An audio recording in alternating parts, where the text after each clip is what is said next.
Good evening, everyone. The time is 5 p.m. and the Belton Independent School District Board of Trustees are now convened in a workshop on Monday, August 19, 2024. A quorum of board members is present. This meeting has been duly called and notice of the meeting has been posted in accordance with Texas Open Meetings Act, Texas Government Code Chapter 551. None, okay. All right, there being no public comments, we'll move on to the board workshop. Dr. Golden? Yes, thank you, board. We have Melissa Lafferty and Todd Schiller up here at the table. They're going to talk through where we believe we will be landing at the end of 23-24 budget. And then we'll also be talking about our 24-25 budget that we're bringing to you during the board meeting later this evening. And Mike's at the table with us as well. And at the end of the presentation, he's going to talk a little bit about the Budget Advisory Committee, so that you can have some information about that. The charter for that is on the board agenda for this evening as well. And so I think I'm turning it over to Melissa. All right. First of all, I want to point you to your handout, just in case you can't read the numbers on the slides.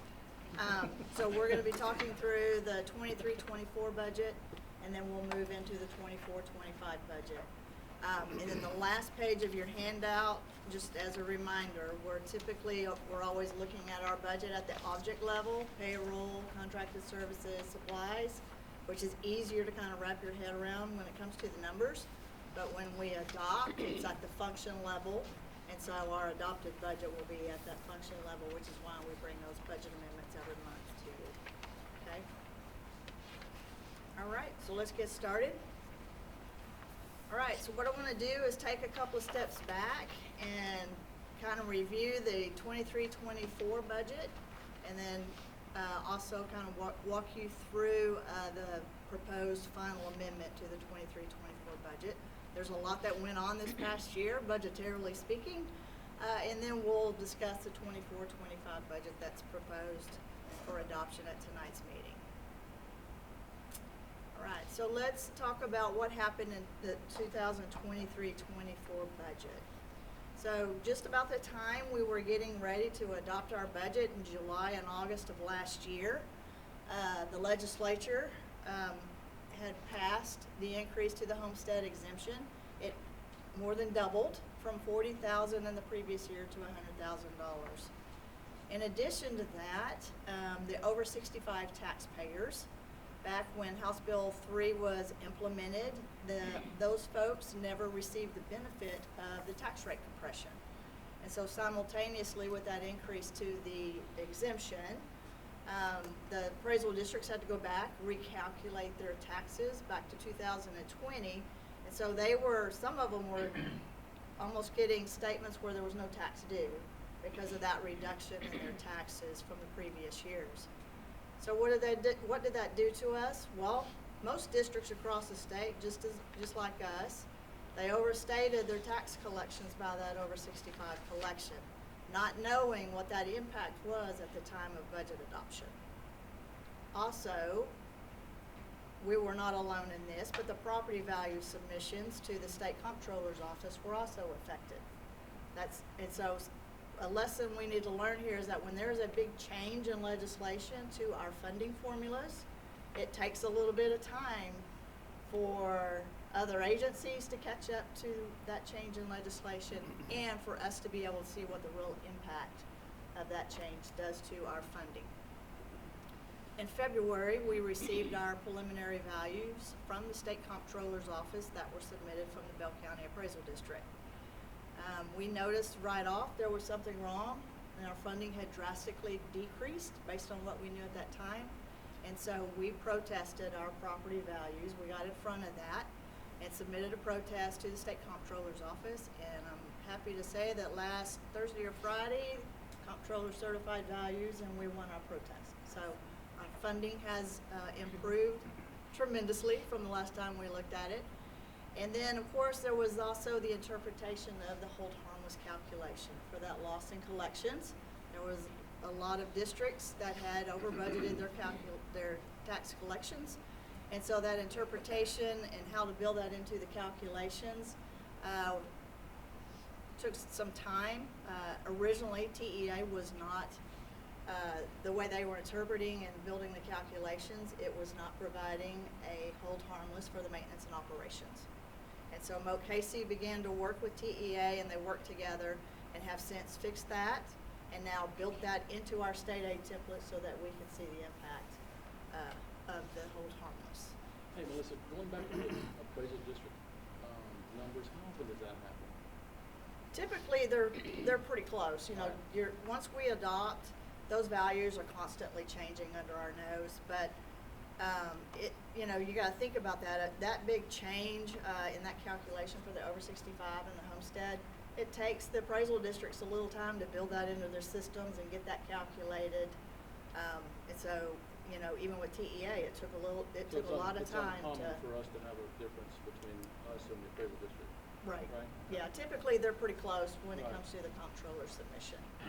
But because of that big change, you know, they have they certified values in July, at the end of July, and they have to submit those values into the comptroller's office by December, November, December timeframe. So they've only got a couple of short months to get it all figured out and submitted in. Do we know in real numbers how much we lost with that, with the 65 compression, over 65 compression? It gets a little messy when you start incorporating the ADA, you know, because we over budgeted our enrollment, of course, and so that also plays into that. So we're going to go through that here in a Okay. second, kind of show you approximately what each one of those did in relation to our revenues.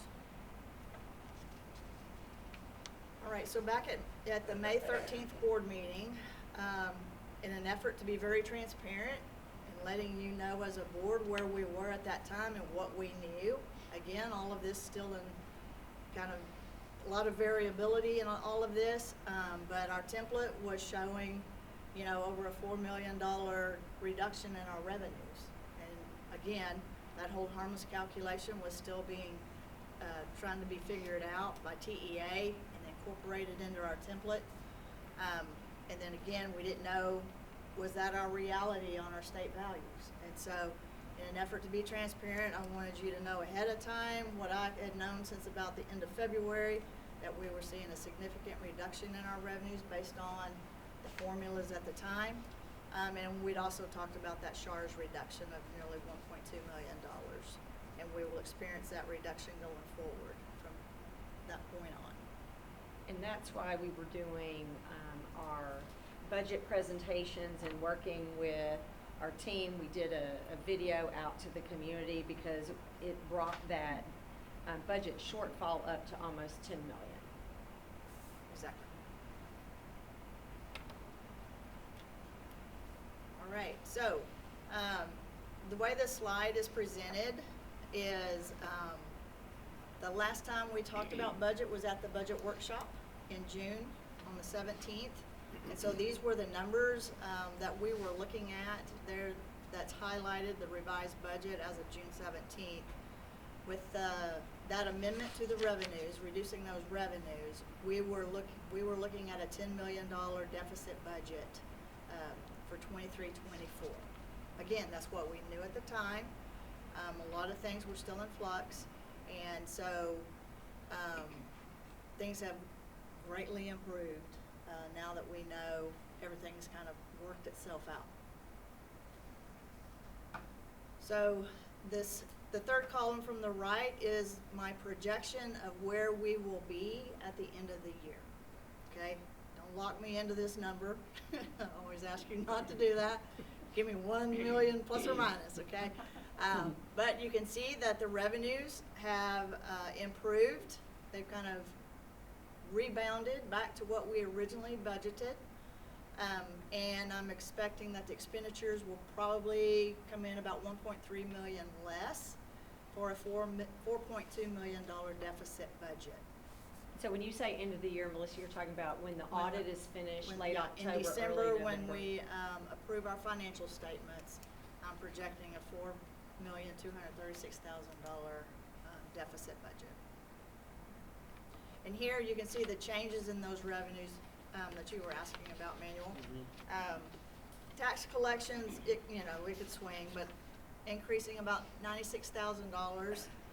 The hold harmless isn't quite as much as we were anticipating, but it's increasing revenues a little over $1 million, at $1,118,000.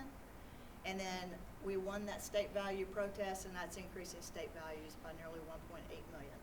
So swinging us back up into the original budgeted revenues range. Each year in April, you get your final settle up from the previous year's state funding. So you get your summary of finance, and there's a final settle up. And so I reconciled that in May, and we're seeing an additional almost $349,000 from last year's funding that still is owed to us. And a lot of that other is just an improvement in the safety allotment, and just, by the time the summer PEMS data was cleaned up, we saw some student data changes that increased revenues by about $150,000. One thing I want to note here is that the TRS on behalf is making up $773,000 of that revenue increase. When we budgeted for the 23-24 budget, we ran multiple runs to give a recommendation for the compensation increase, and sometimes when you do multiple runs in Skyward, it tends to start skewing some of those TRS calculations. So TRS on behalf was under budgeted by that $772,000. The good thing is there's an expenditure that offsets that, so the net effective fund balance is zero.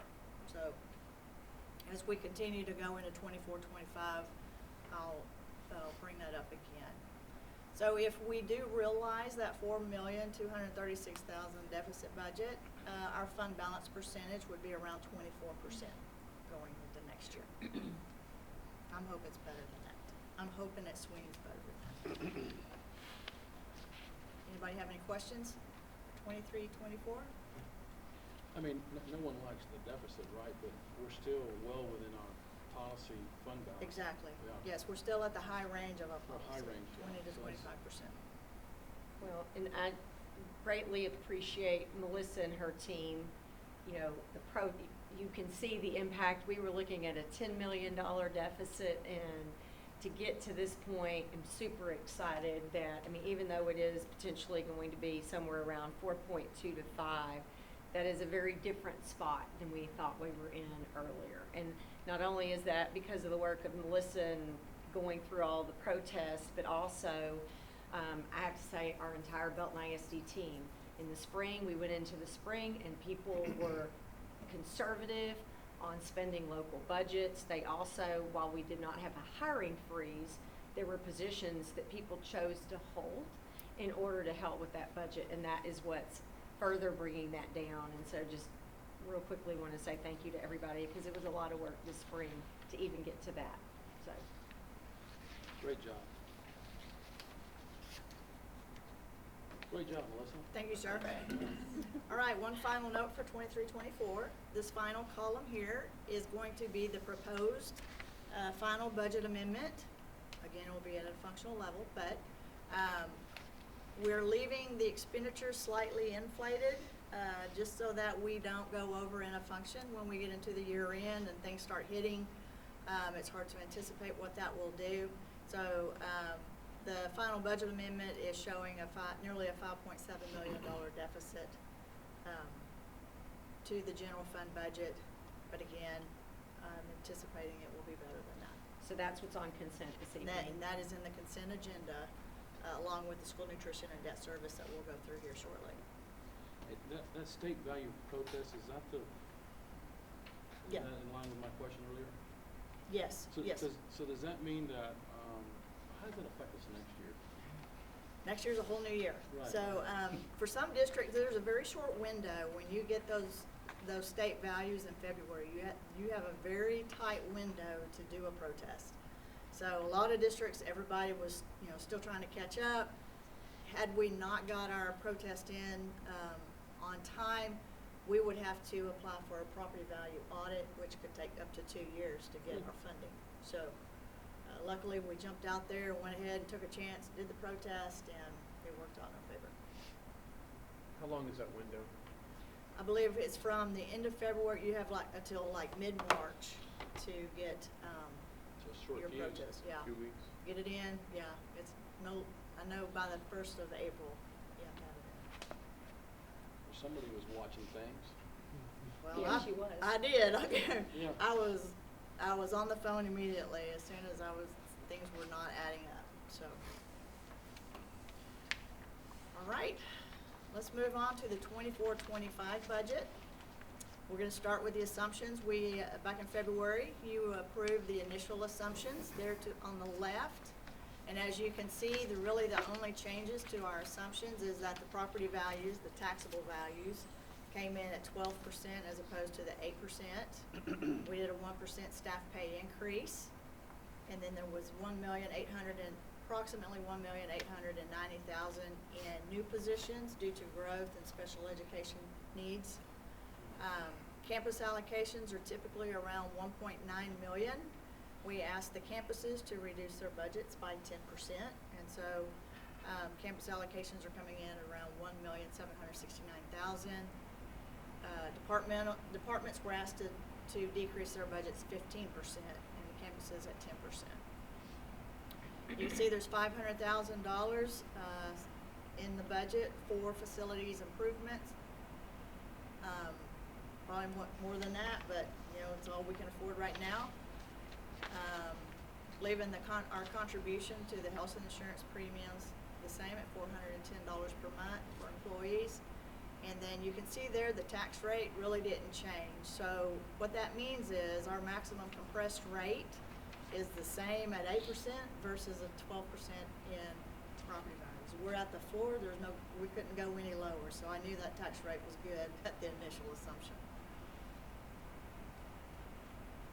All right, so here's the impact to the general fund for 24-25's budget. We're budgeting a 1.2% increase in student enrollment. Those taxable values are increasing 12%. So what does that mean? We're going to collect more tax collections for our revenue source. Simultaneously, we will lose state funding for approximately that same amount of increase of tax collections. That's the way the formulas work. We found $4.9 million in reductions for expenditures that are built into this budget. Todd's going to talk through those a little more in more depth here in a few slides. Again, from this point forward, we will see a reduction in the Medicaid services revenue for those eligible students. And then ESSER funding is expiring this year, so the general fund is absorbing $3.3 million in those positions that were paid out of there for this year. Insurance and utilities are doing nothing but going up at $780,000, and then of course the 1% pay increase for all staff. Any questions on that before we jump ahead? I do. I don't know if this is a good question or not, but the money that we're losing to the ESSER that were for personnel, that's gone. Do those staffing positions go away? No, the general fund is absorbing that, so that's part of our, Okay. that's incorporated into our deficit. Okay. Okay.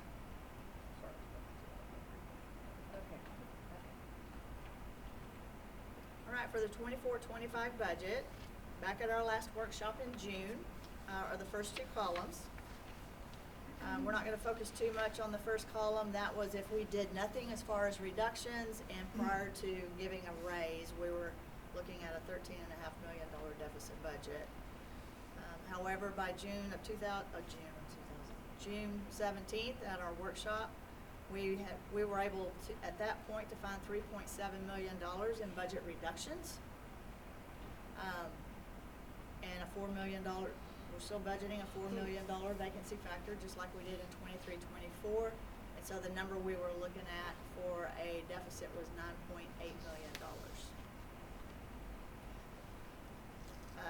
That 14% was based on, at the time, that fund balance percentage is the number we were looking at the time of budget workshop in June. Things have improved as of today. As you can see there, we found additional budget reductions of approximately $1.2 million. So a little over $4.9 million in reductions to try to absorb that $3.3 million in ESSER positions and make room for that pay increase. Revenues also have have improved. A lot of that is due to that hold harmless now being built into our template, so we're able to get a better revenue picture. And again, we're back to that TRS on behalf. So in June, we were still looking at that under budgeted number for TRS on behalf. So that's part of that that 2.9 million increase to revenue is that TRS on behalf. And you can see down below the corresponding expenditure that net to zero. So Melissa, will you point out where the absorption of ESSER funds is shown in that column? So the highlight, the 6100s, where it's highlighted is where ESSER is being absorbed by the general fund.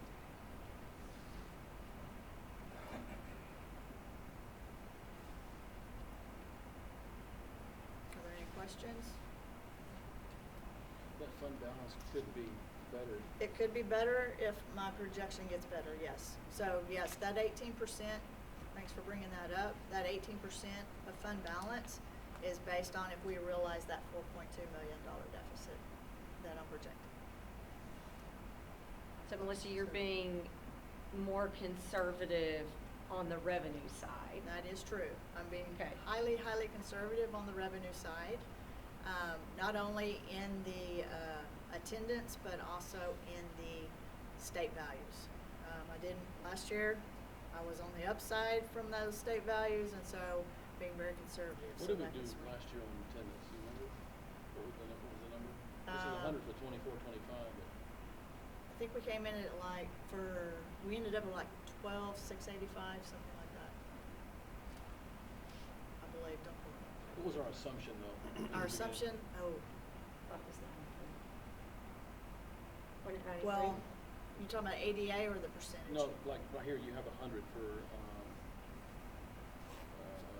the increase, 100 students. What did we anticipate? We last were year? over budgeted in enrollment by 186 kids last year. Okay. 23, 24. Okay. Yeah, So we still grew, but we grew at a slower rate. Right. right. And so I We think. went with the demographer's projection and instead of being, this year we were a little more conservative Okay. from the demographer. Melissa's projection. I wish I could get better at projecting, I tell you. So, Melissa, a question. We're in August right now, 24. We'll be having the same meeting in August of 25 next year, because we have it every year, where we'll be reviewing our 24, 25 assumptions into budget, setting our calendar for our 25, 26 year. But we do know that between now and then, state legislature will go into session. I know y'all run the numbers somewhere. What is the magic, I know pie in the sky, but what is the magic number so that we know when we're hearing the numbers thrown around, what is the magic number that y'all look at and say, hey, we're comfortable and we can do what we need to do if the state increased us to what number? What is that magic number? Good question. It is a good question. I don't know that I know that number. As far as, because you're saying how much funding do we need? Yeah, because we're at what, 67, 6160?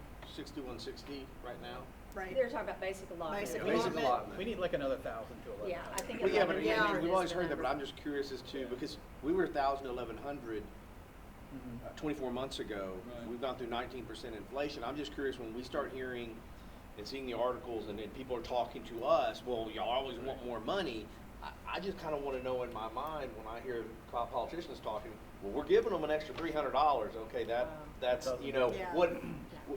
I mean, Mo Casey's bound to come up with some template that says, hey, the state really to get everybody kind of on Yeah, I par. want to say it's up around over 1,000 Okay. to get us to where we need to be. Okay. And Melissa's gonna do a run for 25, 26, just to look out projection wise and see if we can't get a better sense of how much that would need to be. Okay. So we'll be able to do that. We wanted to get past this 24, 25 budget first and then be able to run that. Yeah, because I think I can go in and change the basic allotment in the template, try to get to a number. Because I'll answer like that. Manuel said, we're For adopting, sure I can. or we're looking ahead to an 18%, which actually falls under our policy. Of course, we can't control what the state gives us, but I think it's important for the board to kind of have an idea in our minds that, you know, if we're hearing a number bounced around that makes sense, then at least we know next year in August when we come in here, hey, that meeting's gonna look a lot different than 18%, we could be back up to the 22, 23% that we really, I think we're all comfortable with that number. So if the governor came in here and asked you, how much do you need? I'll say, I need $1,000, right? I'd tell him too. Again, that was the pie in the sky that I. Well, You gotta ask, go big. So, a follow-up question to that, when you say, Jeff, like where we need to be, do you mean like to balance our budget or just? To get us back, because right now, I mean, we've had to cut expenditures, and I think we had this meeting when we did it in June. We didn't cut things that were frivolous. We cut things that our staff needs, that our kids need. That's the truth. No layoffs. No, but we had to do it. So I'm talking about a number that allows us, A, to get back above that 20% threshold, and B, start filling back in on things that, you know, we borrowed against ourselves, basically. We borrowed time. And so at some point, we're gonna need to put that stuff back in the system. What, but those are good talking points, I think, that we need to be sharing too. It's, Yeah. to your point. Not to be we're rich, not- I'm just talking about to get us back to whole. yeah. Just, hey, Get we can back pay all of where- our bills. yeah. She's not stressed every time she walks in front of us. Uh, Although she does look better Yeah. now than she did in June. June, I was not having a good time. And we'll be talking about the Budget Advisory Committee because we're gonna have to go into this year assuming they do nothing Right. again. And so being able to go through the exercise of looking at what would an $8 million reduction to Right. Belton ISD's budget look like. And so we've got to be prepared in the event, like we hoped they would do something in the last legislative session and they really didn't. Right. And so we're gonna have to go forward with, so what would that look like? And if it ends up where we would only have to reduce 2 million, then we at least know what that is, and then we would also know if we had to go all the way to 8 million, what would that really look like for Okay. Belton ISD? So we'll talk more about that when we get to that process. I want to add one more thing, and thank you for asking that question, because we want to get not just a balanced budget, but also fill in the budget reductions that we've taken out. And two, for our teachers that work so hard. I mean, we gave them a 1% raise, and I know at that meeting you said you wish we could do more. I think you spoke for all of us. These teachers work so hard, and to only give them a 1% raise, and it's not dependent on us. It's the money we get from the state. But to do a better job there for them with inflation for their families and what they're doing. Hey, Melissa, if we had a graph and we had like inflation compared to, well, what inflation has done to us, not only that, plus increases in expenditures for medical insurance. Mike, Yeah, we've got Mike's a, gonna pull a slide up Okay. and we might be able to quote some of that. So we've gone through that. Mike and the team Yeah, did. we and- did a little bit of work. Like from 2019 Yeah. to today. So if we'll give him a second in a few minutes, he'll be able to Things share. that were not in our control that Mhm. just Yes. hit us in the budget. Yeah. So, keep going. All right, so tonight's proposed budget will be an $8,156,000 deficit budget.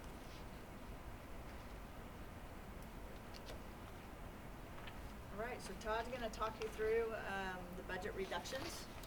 And so back to what Melissa was communicating, that $4.9 million. So this is going to take you into a little bit more detail of kind of where those reductions occurred.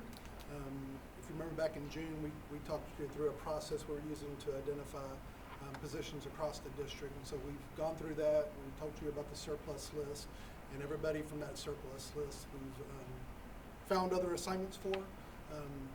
And so this is the final product of that. And so altogether, position-wise, you'll see there $4.3 million worth of reductions there. To Jeff's point, none of these were frivolous staff positions. These were all positions of need, but we had to figure out how to do something different. And so that got us to $4.3 million. When you see the percentage of reductions on the right-hand side, that's just a percentage based on the number of people in each one of those categories, and you can see the percentages for each one of those categories for reductions. How many of our I know they're not true reductions in that we cut jobs, but of that number, how many of them are retirees that we may not have replaced? There's probably I don't have the exact total, but there is probably a couple of those that are part of that. So some retired, some maybe Some moved. retired, some maybe moved to another, vacated the position. Yeah, I Some mean, of those were not even just savings from retirees, just vacancies. they left the position and we didn't fill it back, basically. Yeah, I'd say probably 10 of those were probably through vacancies or Okay. retirement. Because we had about 62, 63 on the total surplus list. Okay. And so when you think through all of that and then through vacancies, that kind of is what kind of led you to that number of FTEs. So given that 38 of reductions that you see on that one page, you can see here on this page the number of additions. And so there's about 28 teachers. So basically the ads for needs with special ed and dyslexia and some elementary FTEs kind of put us back just within 10 of what those reductions were. And then you see the additions for the other positions there. So total addition-wise is a little bit under $1.9 million. So that's the battle we're Yeah. facing. So we felt really good even getting to almost a $5 million reduction and then adding back almost $2 million back. And that, what was approved does not even come close to capture all of the positions that were requested from campuses and across the district. And so, but those were the ones that had to be prioritized, knowing where we were with our budget. And then this here, and Melissa talked about this earlier, just those percentage reductions across the district, campus and department budget reductions, totaled about $1.5 million. And then we did an additional department budget reductions, which totaled just under $500,000, $418,000. And then we had some deferments, some things that we said, hey, we can hold off a year before we do it. And so that saved us about $105,000 coming out for this 24-25 budget. And then the safety grant is something where we got some money from that to help pay for all the armed security guards that we have to place on our campuses. So that doesn't mean that we reduced a ton. That is an offset cost That due is to a correct. grant. That is Okay. correct. And so see that net total there, kind of right up underneath $5 million, $4.9 million.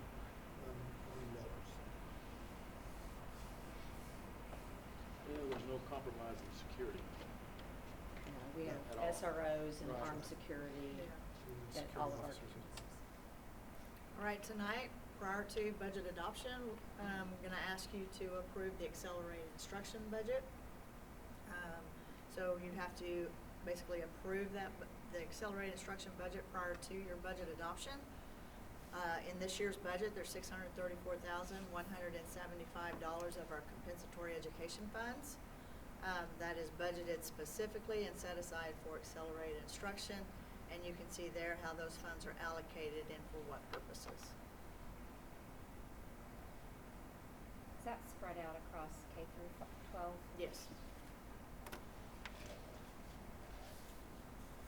And if you remember, Gabby did a presentation on impact of accelerated instruction. I think she did that in February.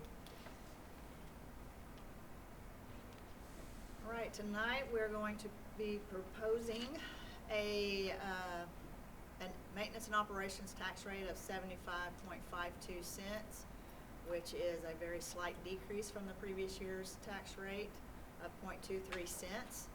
The reason for that is, again, both years we're at the floor on the maximum compressed rate, and so there's really not a whole lot of room for error in that M&O tax rate.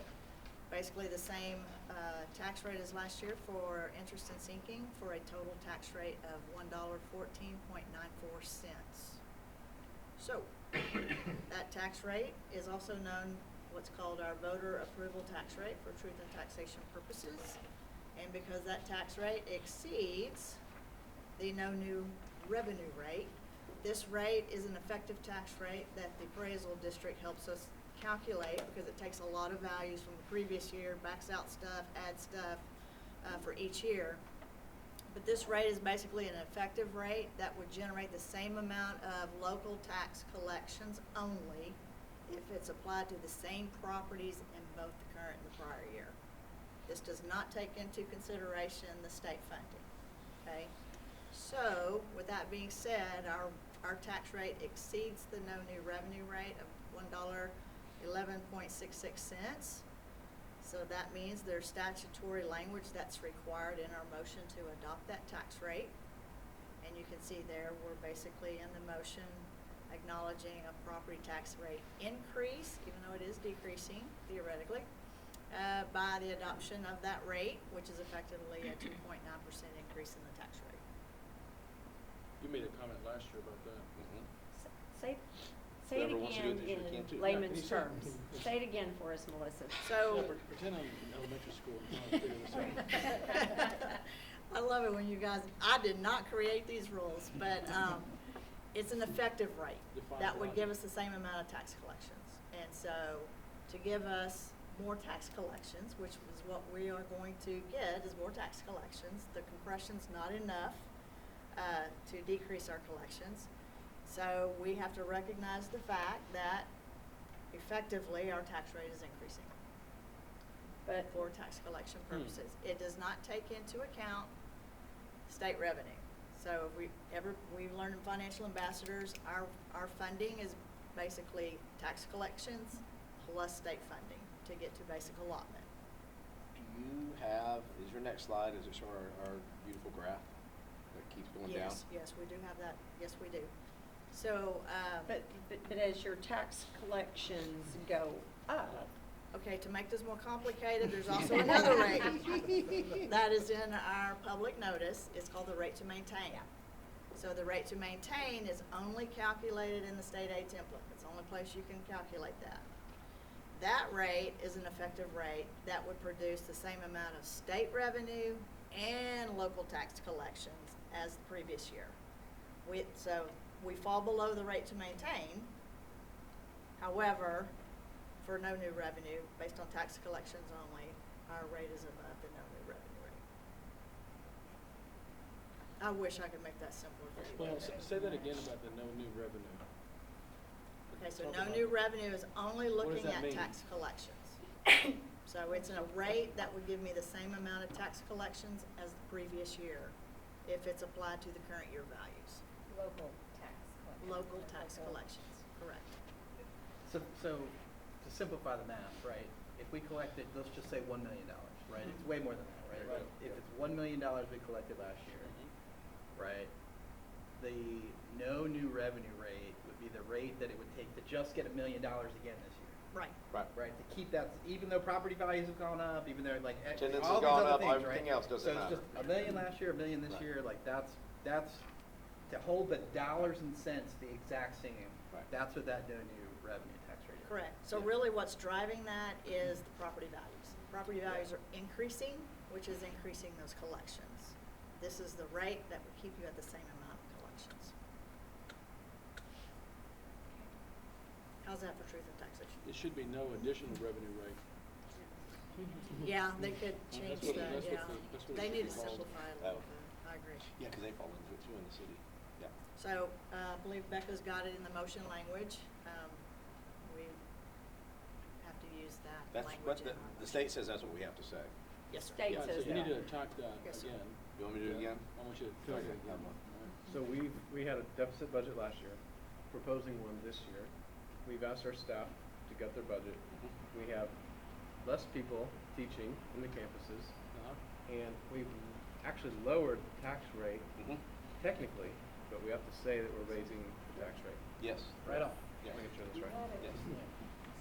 And when we go for a bond someday, it gets even worse, because if we go out for a bond, even if we're decreasing the tax rate, the sign has to say, this will be a tax rate increase on you.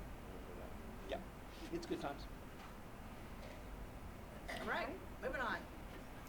All right, there's two other budgets that get adopted along with the general fund budget. And so we're not gonna spend too much time on these two budgets, but school nutrition, I am projecting will come in at a little under a $250,000 deficit budget, which will put them at a little over 5.8 months operating. So National School Lunch Program, has a requirement that your fund balance cannot exceed 3 months worth of operating expenditures. Okay. And so we'll talk about that when we get to the proposed budget. So their final budget amendment that is presented alongside the general fund and the consent agenda will be stated at a little over a $500,000 deficit. And then for 24-25, the proposed budget for school nutrition is a little over $8 million in revenue. And then he is purposely and intentionally bumping up his expenditures, and he's got plans to try to spend that money. Again, he's at the mercy of a vacancy factor in his budget, but he has a plan to try to spend more expenditures in the 24-25 year, and he is intentionally proposing a $1,981,000 deficit budget to try to get him back under 3 months worth of operating to be compliant with the National School Lunch Program. School districts across the state since COVID have been banking in school nutrition, so it's been a struggle for almost all districts across the state with their school nutrition fund. You can't dollars. commingle, so it's Yeah, not and like we there's can no- take yeah. from their I surplus can't- and move General that. fund cannot Wish. borrow from school nutrition. Because now school nutrition, am I correct, school nutrition comes from the USDA, is that correct? Yes, sir. Okay, so that's one of our federal, Yeah. yeah, that's why you can't commingle, because it's federal dollars. It's federal Yeah. dollars, Yeah. yes. All right, and then the debt service budget, projected actual is expected to come in at a $1.6 million surplus, which would put fund balance a little over $12.6 million. The final budget amendment that is proposed alongside the other two are in the consent agenda is gonna be approximately the same, at 1.6 million, and for the 24-25, and one thing I wanna point out, if you look at the 5,800, when you go from projected to, final amended, you can see that hold harmless on the INS side, Mhm. for the loss in tax collections is quite healthy. And going into next year, the same. You can see there at nearly 3.8 million, for that hold harmless. That's why that number's so big. And so for 24-25, we're expecting the debt service budget to have a $3,476,000 surplus, which would increase fund balance to a little over $16 million, which is good to help pay down future debt. And give us capacity. And give us Yeah. give us debt capacity. Question, if, and no need to go back in the slides, but I'm looking at the hold harmless, because it all ties in with the same thing, the hold harmless and the over 65 cap and all that, and the appraised values. Right. If you had not taken the steps to appeal our state appraised, State values, yes. would the state have come in and said, hey, we think you got shortchanged, or Nope. would we just be sitting there holding the bag? No, we'd be sitting there holding the bag. Okay. Most districts, again, probably were behind the curve, didn't get their protest in, so they're gonna have to file for an audit, and then it'll take them about a year or two to get their funding, so, Yeah, yeah. We'd be sucking wind. Ouch. Yeah. Thank you. yeah, good job. So, back to school nutrition for a minute. Okay. So, So we're gonna go back. that 1.9 million, I mean, are we able to spend the money on things that will benefit us in the future?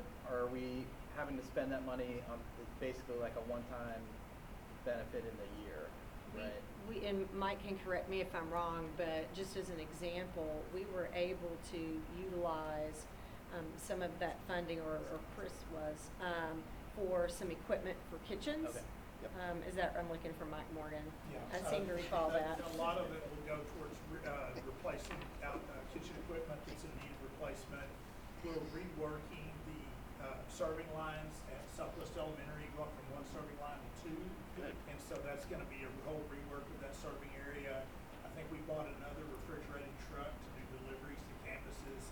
And in the short term, I think we're also doing some retaining and some attendance bonuses for staff too. It's some one-time costs. You don't have to carry it year to year, and it's some ways to reward staff for Okay. all allowable, but we will explore, like I say, furniture options that's an allowable expense, kitchen equipment, warehouse space, warehouse delivery items, things like that.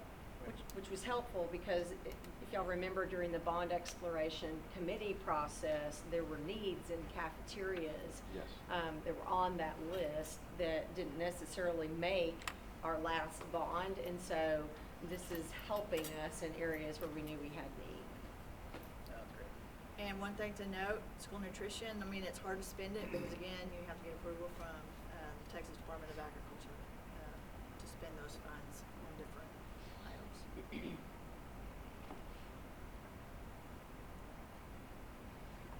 Okay? Do we want wanna see the inflation slide first, and then I'll slide, and then I'll. You want to just read some of it, Mike? Yeah, so this is something that, some information we gathered along with And we other can get it to districts you are more. doing this as well. 2019 to 2024. 2019, I think, is a great year. Number one, it's a 5-year interval. Number two, it was our last year prior to COVID and all the things that came with COVID through rapid inflation, supply chain issues, lead time, things that we know contributed to a lot of the inflation that we saw. And so we, kind of with some other light districts, we pulled 5 categories. Fuel, so we just went price per gallon on fuel, and we saw 55.5% increase in fuel between 2019 and 2024. General insurance policies, and the biggest ones for us is just some of our general liability, some of our facility insurance, things of that nature. 140% increase in policies and rates during that time. Construction costs, and for us, construction costs were really kind of hit close to home because we opened a elementary school in 2019, we opened one in 2024, so it was pretty easy to compare what our cost per square foot, which is a little relative, but it's a good indicator. We saw about a 62.4% increase in construction costs. Our health insurance costs were only 13.5% only, and then our food service costs were about 34.6% increase during that time as well. And I think the other reason that 2019 is a great year to use as the matrix to consider it, that's the last time that we had a funding increase from the state. So it's a pre-COVID 5-year period, and it's the last time we saw a raise in the allotment that schools will be allowed. So significant, and we can make sure that you get that, and we'll ask Becca to upload that for our community so that they can see that as well. Do we know percentages, do we know the numbers? But he just has the percentages. I'm sure somebody can get We the have the numbers, numbers. yeah. We know what, like to per determine gallon that. of diesel and how we got to that 55.5%, Yeah. what we were paying then and now. So significant inflation costs and trying to cut, if you think about it, we cut, again, 15% of local budgets for departments and 10% for campuses, yet we have had those significant inflation upticks that are impacting our local budget, so. Okay, so the last part we had for you this evening is to talk about going forward. We know that if there is no change to basic allotment, no change to our funding formula for Texas Public Schools, that we will not be able to sustain those kind of budget shortfalls over time. And so Mike's going to talk to you about a budget advisory committee process. We have the charter on the board agenda this evening for a group we would like to get started on looking at, so what would $8 million reduction look like? Hoping maybe it's only a $2 million reduction. You know, we'll know more as the legislative session starts, but we're going to need to be prepared in the event that there is no additional funding. So, Mike, you want to? Yep. So as we've talked to, as our experience has been, when we bring stakeholders together for a purpose, we generally get really good outcomes. We get really good perspective on things. And as we've talked to other districts around the state, we have heard of other districts going through a similar process of this, and this is bringing a diverse group of stakeholders together to assess a problem and come up with potential solutions. And really what we're hoping to do is work through some recommended priorities and really go through some strategies to try to optimize our resources. These will be strategies that either with or without budget shortfalls, some things that we can consider to become more efficient as a district. Some things that, and as charters go, I went back and reviewed a lot of our older charters. When we bring these groups together, we want to be very public with what we're trying to do. There are some things, some details that we felt like that we would want to make sure you kind of knew that are, well, once the charter, if the charter's approved, kind of what our next steps would be. So one of the questions that always comes up when you bring a group like this together is, does it have decision-making ability? And so what we are always very clear of, just with like with our long-range facilities planning team that we've been meeting for over 2 years now, is we always remind at the beginning of each meeting that this is an advisory group.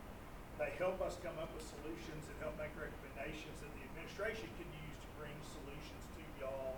And it would be similar with this. This would be a group that's used, they would help us come up with strategies that can be used in budget planning by the administrative team, that when we bring a budget to you and have budget discussions for the 24-25 school year and beyond, some of these strategies would inevitably be included in that discussion. Kind of for the composition of the committee that we're talking about, we would like to see about 70 to 80 members on the committee. We've worked with a committee of this size most recently with our safety task force. It's a good size to work with. It's a good model. It's similar to the size that we generally start off with even on our bond exploration committees. We would ask from the charter, each board member to take an appointment to the committee. Someone that represents your constituency and the people in our community that you represent on the board. We also had it wasn't a large group, but it was a group that really took the work seriously, and we felt like came out of the process interested in school finance, and that's our financial ambassadors group. So we would like to extend an invitation to all of them to take part in this as well. To try to get cross-district campus representation, we recommend that we would go to each of our campus PTAs and offer them one spot on the committee as well. So that would be 20 more parents, community members coming from our PTA groups. So just from that first group, looking at about 30 to 35 members from the community.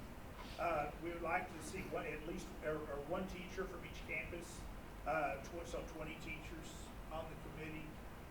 10 department and paraprofessional representatives, so we go through our different departments and groups and have 10 different department and paraprofessional representatives, 7 principals.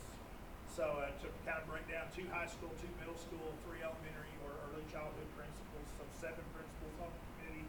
And then when we've seen this done really well, and I've become a believer in it, and watching it play out just in our safety task force, but also having some student voice on this as well. So having some high school and middle school students that really are interested in this types of things, or leaders in their groups and in their grades, to come sit at the table and be a part of this discussion as well. We would use our facilitators, would be our exec team members. So we would, similar to what we had, we anticipate 10 tables of about 7 to 8 at each table, and then a facilitator from our exec team that would help facilitate the discussion. We are going to recommend, and it's the charter, we don't specifically address who would facilitate the meetings.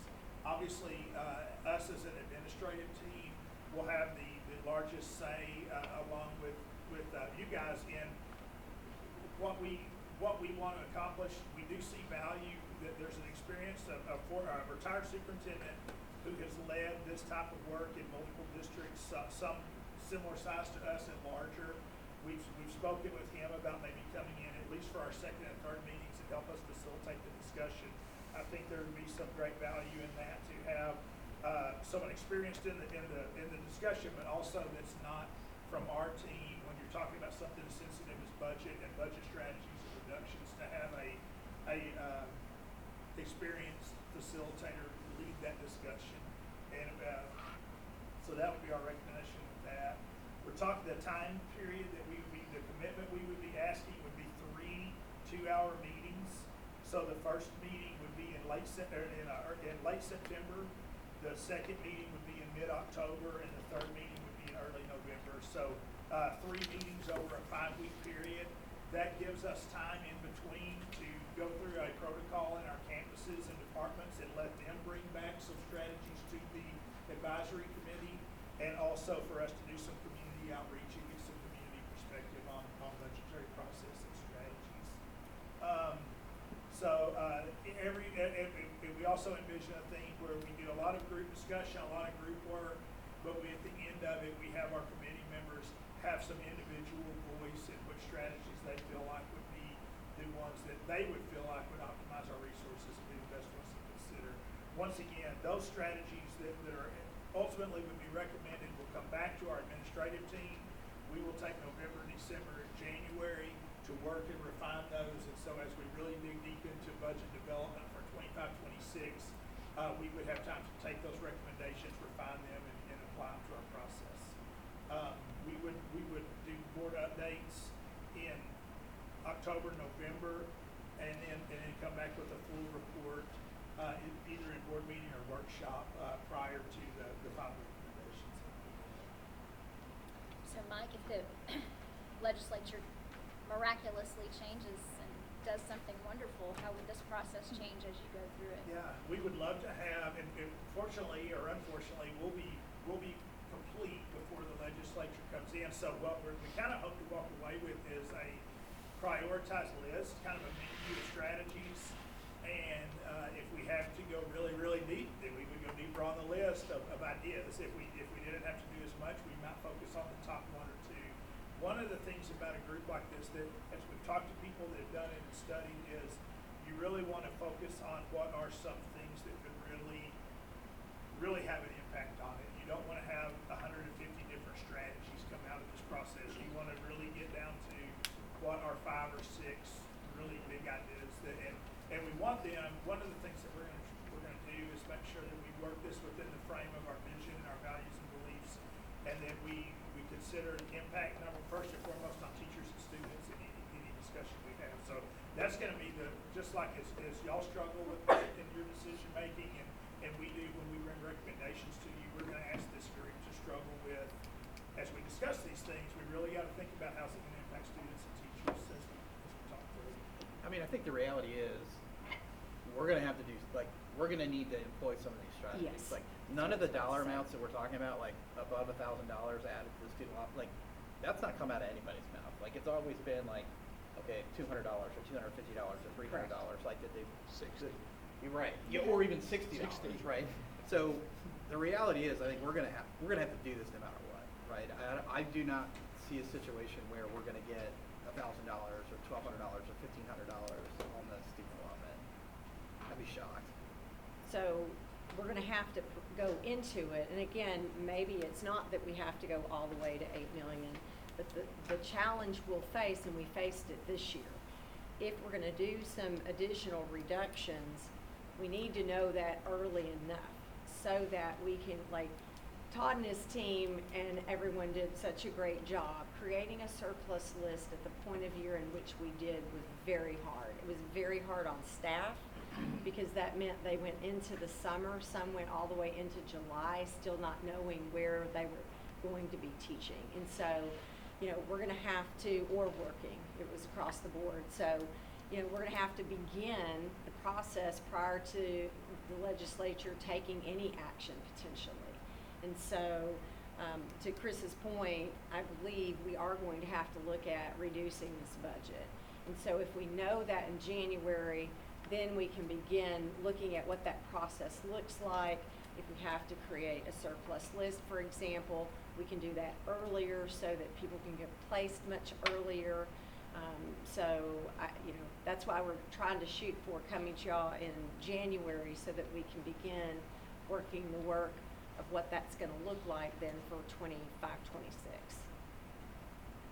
So this is an action item on the agenda for tonight, but wanted you to know what next steps are for us so that you have a little bit more context. We'll talk more about this in the board meeting this evening, so you'll have more time to have a discussion, ask questions, and then we'll be asking for potential action on that charter. Okay, so with that, it is 5:59. Any questions for us?